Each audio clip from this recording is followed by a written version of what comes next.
The most dangerous thing in the world is not magic, it is fear. And the strongest power is not darkness, it is the courage to protect the people who may never fully understand you.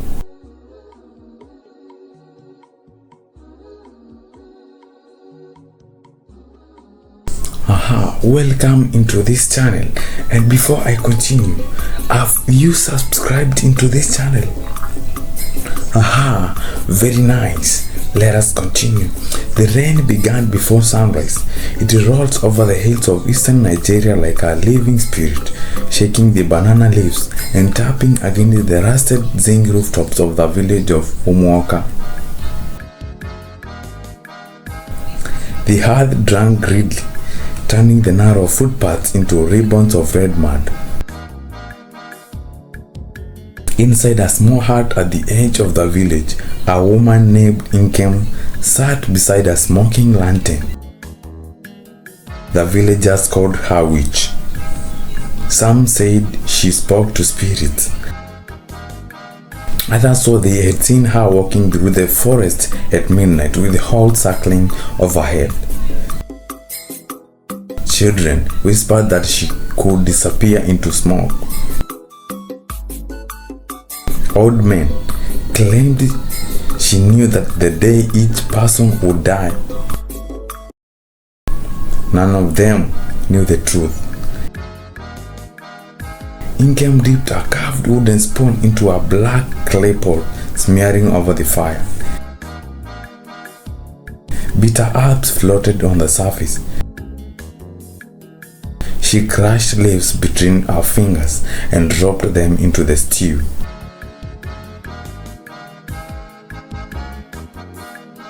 On the raffia mat behind her, a little boy coughed violently. His name was Chidi.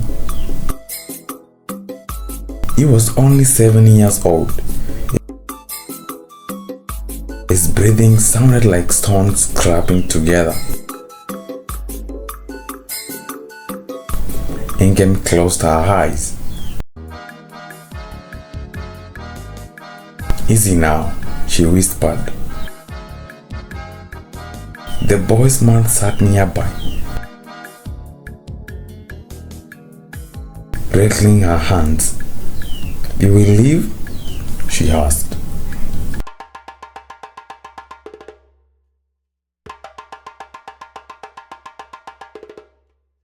Nkem didn't answer immediately. Outside, thunder groaned across the hills. Finally, she said, "The fever breaks before moonrise." The woman nodded nervously. She reached into her wrappers and pulled out a few cracked naira notes. Nkem pushed them away.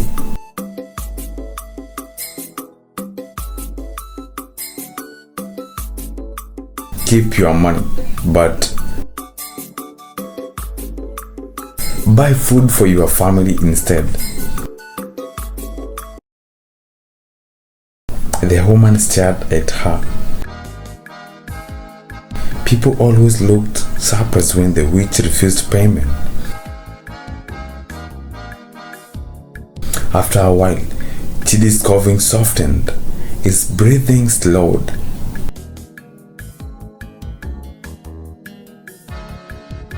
Nkem handed the woman a small calabash bowl. "Give him this every hour." Tears filled the mother's eyes. "Thank you." Nkem said nothing. She rarely smiled anymore. The villagers feared her because fear was easier than understanding.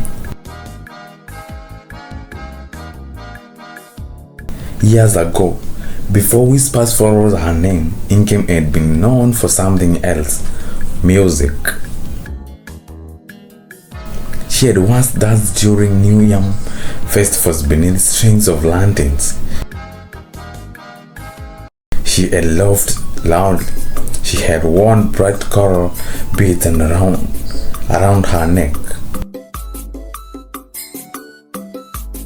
Then her husband disappeared, and strange things began to happen.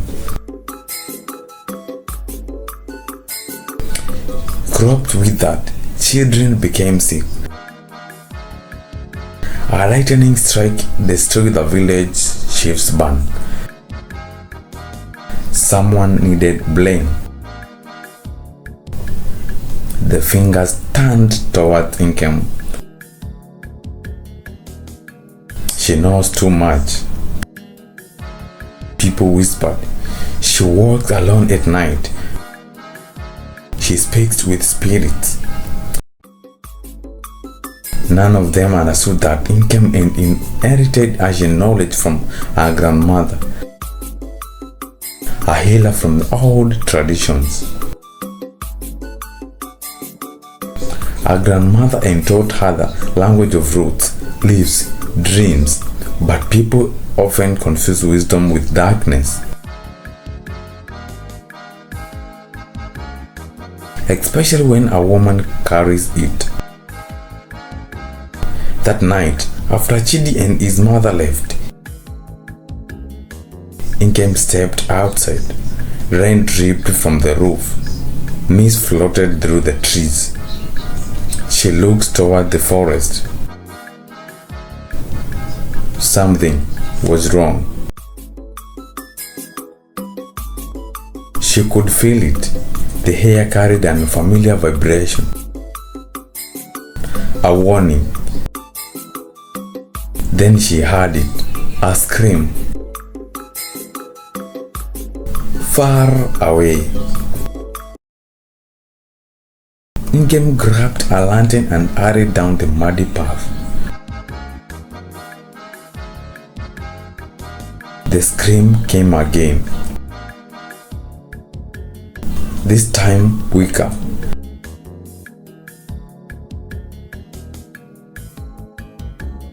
Villagers peeked through windows as she passed. Where is she going?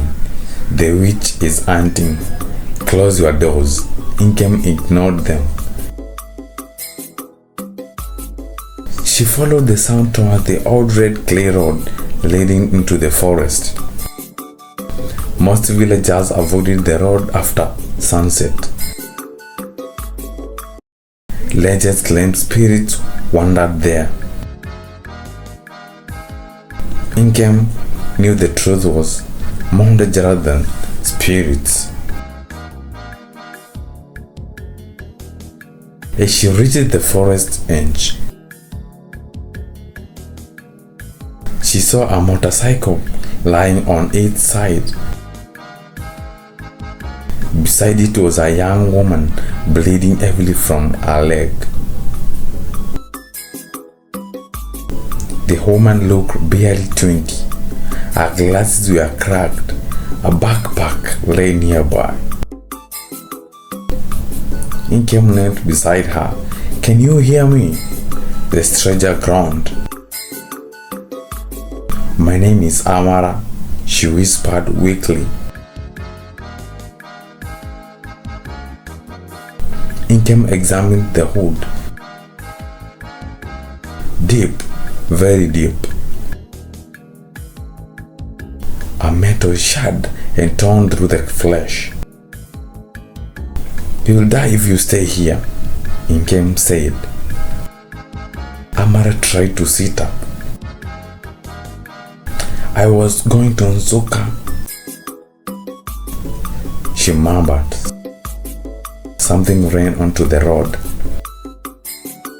Nkem glanced into the trees. Silence. Too much silence. She didn't like it. "Can you stand?" Amara shook her head. Without another word, Nkem lifted her. The young woman blinked in surprise. "You are strong." Nkem didn't respond. She carried Amara all the way back to her hut, while rain hammered the earth around them. Inside, Inkem cleaned the hood carefully. Amara winced.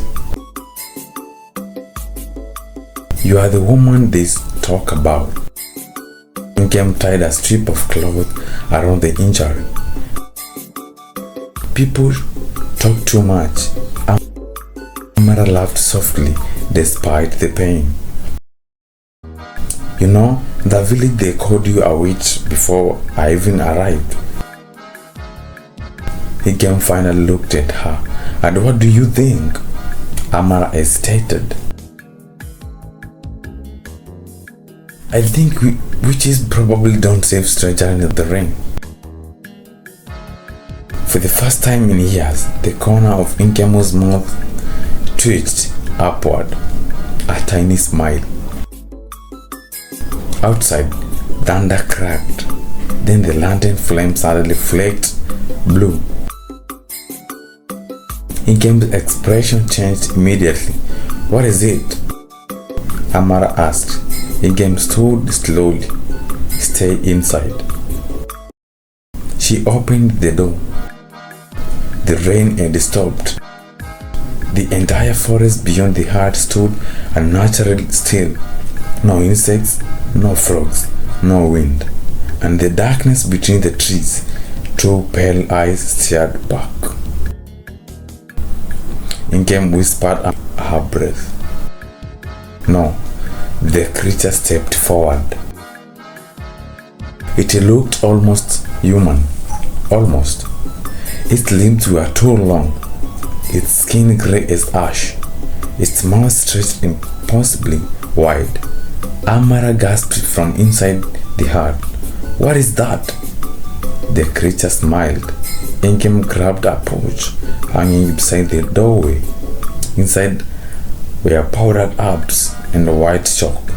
The creature hissed. "You still protect them?" It croaked. Amara frowned. "It can talk?"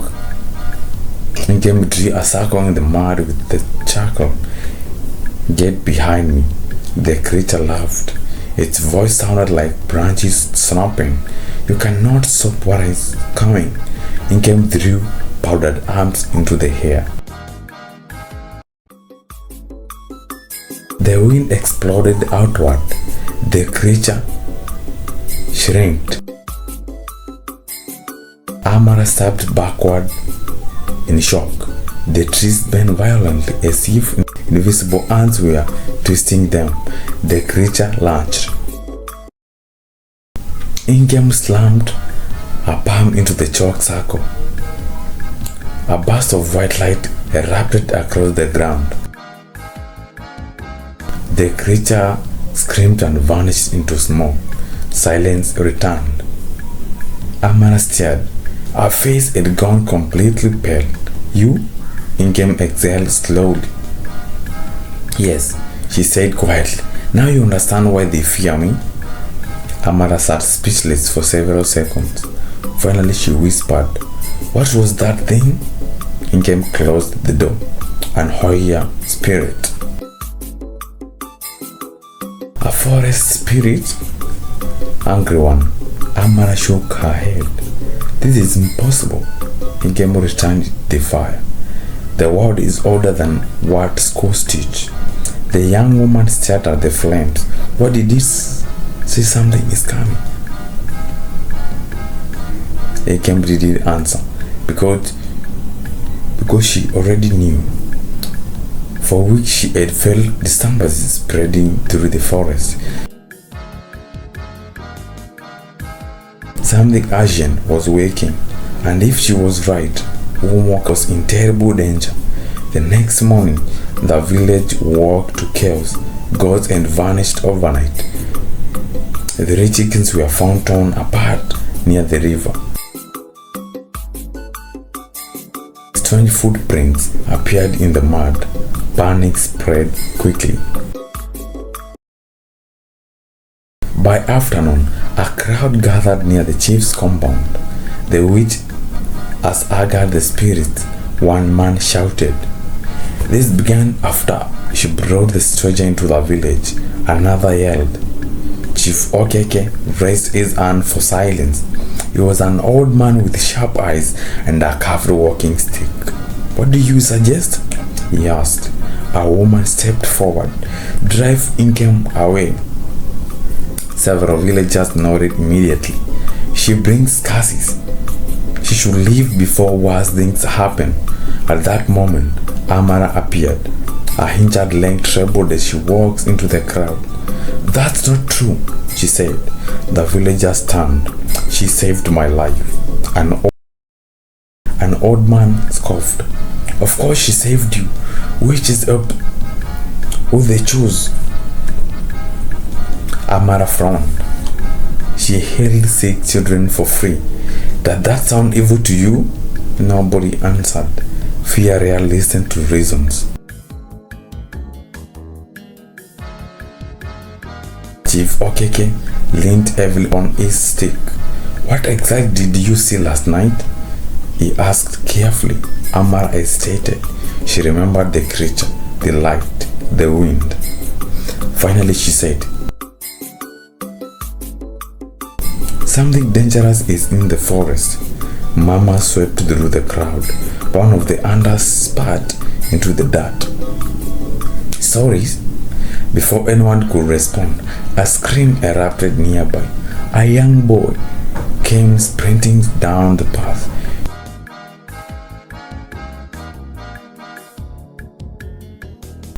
It took him, he cried. Everyone frowned. It took my brother. The boy pointed toward the forest. Without hesitation, Inkem emerged from the crowd. Where? Near the forest, near the river. The hunters grabbed spears. Chief Okeke nodded grimly. We go now. Inkem turned toward Amara. You stay here. Amara folded her arms. No, this is not your fight. It became my fight the moment that thing chased me from the road. Inkem studied her for a moment, then signed. Stay close. The group entered the forest cautiously. The deeper they walked, the colder the air became. Birds' song disappeared. Even the hunters looked nervous. After nearly 30 minutes, they found the missing boy. He sat trembling beside a tree, alive. But something was wrong. His eyes were completely white. Chief Okeke stepped forward carefully. Obinna, the boy lifted his head slowly, then smiled. A horrible, unnatural smile.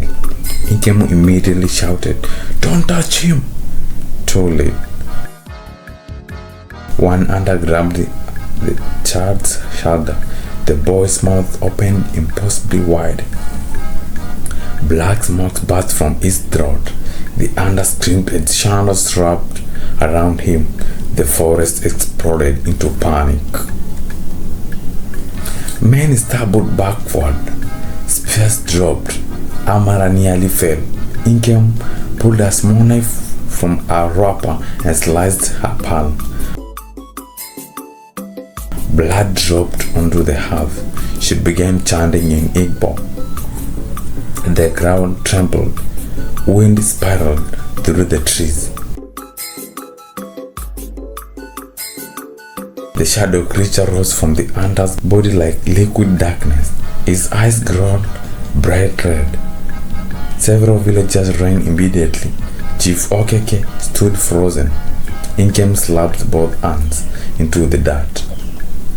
The earth cracked. Roots burst upward, wrapping around the creature. It shrieked violently. Amara watched in disbelief. Inkem's eyes glowed amber in the darkness. The creature fought against the roots.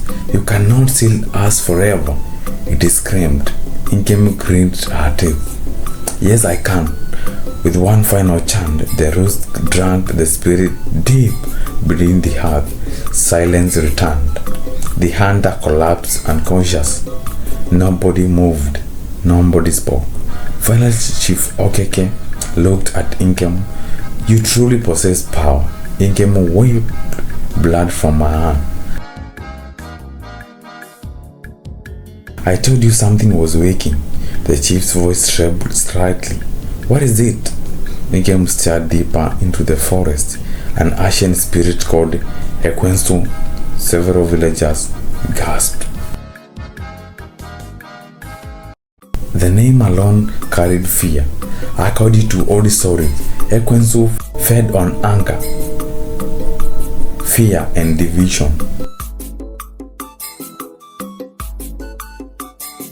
Long ago, powerful spirits or guardians trapped it beneath the sacred caves beyond the hills.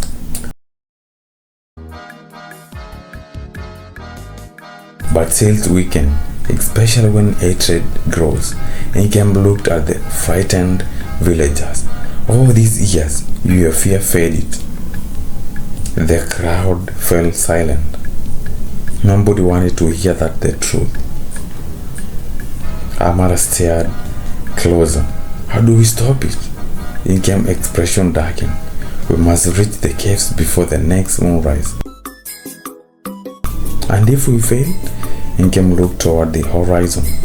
The spirits will spread beyond Umuoka. That night, the villagers gathered around large fires. Nobody slept. Some prayed. Some packed belongings. Some blamed Inkem quietly. Fear still clung stubbornly to them. Amara sat outside Inkem's hut, watching sparks rise into the sky. You could leave, she said softly. Inkem crushed her herbs beside her. I already tried once. Amara looked surprised. What happened? Inkem was silent for a long moment. Then she spoke. My husband disappeared because of this spirit. The fire crackled. He helped me protect this till years ago. During the ritual, something went wrong. A voice lowered. He never came back. Amara didn't know what to say. Inkem stared into the flames. Since then, people called me cursed.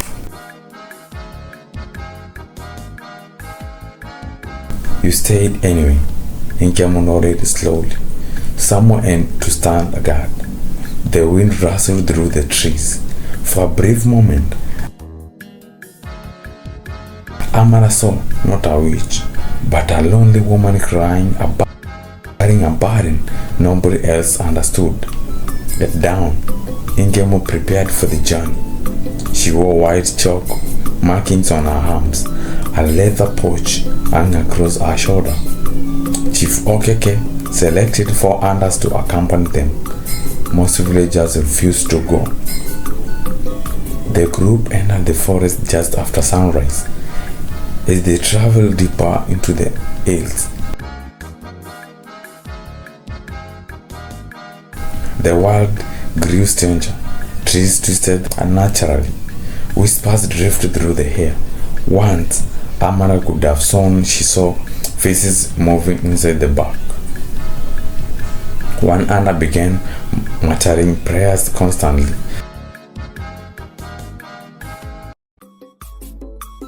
Another refused to look into the shadows.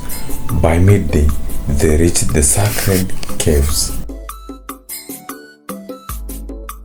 Huge stone formation rose from the earth like young teeth. Ancient symbols covered the walls. Inkem stopped abruptly. Her face tightened. The seal is broken. Deep cracks spread across the cave entrance. Dark smoke leaked from within. The hunter stepped back nervously. Then a voice echoed from the cave. Warm, smooth, dangerous. Inkem.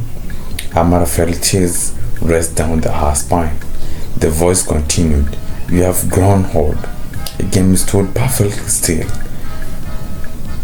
Show yourself. The smoke thickened. A tall figure emerged slowly.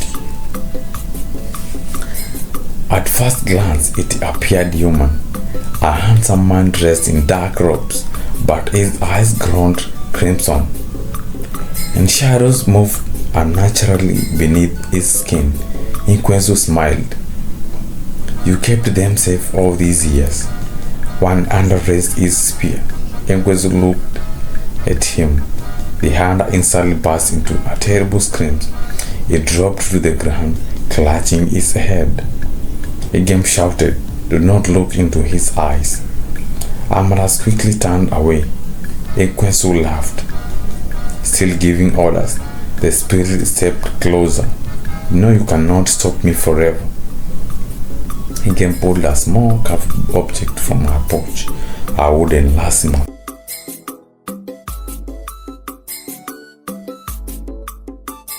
A wooden talisman. Nkwenzo's smile vanished. "Where did you get that?" "It belonged to my grandmother," the spirit is softly. Asian fear flashed across its face. Nkwenzo lifted the talisman. "Leave this place." Nkwenzo laughed again. "No." The cave exploded with shadows. Darkness surged outward like a wave. The unders were thrown backward. Amara slumped against the cave's wall. Nkwenzo stood aground. The talismans glowed bright gold. The spirit roared. The forest shook violently. Birds erupted into the sky. Nkwenzo began chatting loudly, Asian words, older than the village, older than memory. The symbols on the cave walls ignited with light. Nkwenzo screamed. Shadows clomb across the ground towards Nkwenzo. Amara struggled to stand. Nkwenzo, the spirit lunged. At the last second, Amara grabbed a burning torch from the ground and struck Nkwenzo across the face. The spirit recoiled in fury. Nkwenzo seized the moment. She pressed a talisman against the cave floor. Light exploded outward. The cave trembled. Massive stone pillars cracked. Nkwenzo screams louder than thunder. "No!" Chains of glowing light erupted from the walls and wrapped around the spirit. The darkness began dragging backward. Nkwenzo clawed desperately at the ground. "This world will fear you forever," it shouted at Nkwenzo. "Maybe," she answered, "but it will survive." With no one final roar, the spirit vanished into the cave. The entrance sailed. Silence flooded the hills. The wind stopped. The forest breathed again. For several moments, nobody moved. Then one of the hunters whispered, "It's over." Nkwenzo collapsed to her knees. Amara rushed to see her. "You did it." Nkwenzo looked exhausted. "The seal will hold for now." Chief Okeke approached slowly. For the first time in many years, he bowed his head to her. "Forgive us." Nkwenzo stared at him silently. The old chief said, "We feared what we did not understand." Nkwenzo looked toward the distant village. "The fear nearly destroyed you." The journey home felt different. The forest no longer seemed hostile. Birds sang again. Sunlight touched the leaves, and when the group finally returned to Omwoka, the villagers gathered nervously. Chief Okeke stepped forward. Nkwenzo saved this village. Mama spread through the crowd. The old chief raised his voice. "She's not our enemy." An old woman slowly approached Nkwenzo. Then another and another. One by one, villagers lowered their hands respectfully. Not everyone trusted her immediately. Fear does not vanish in a single day. But something had changed. The whispers softened. Children no longer ran away when she walked past. People began bringing gifts to her hut: yams, fruits, fresh fish. Weeks later, Amara prepared to leave the village. Her leg had healed. The motorcycle was repaired.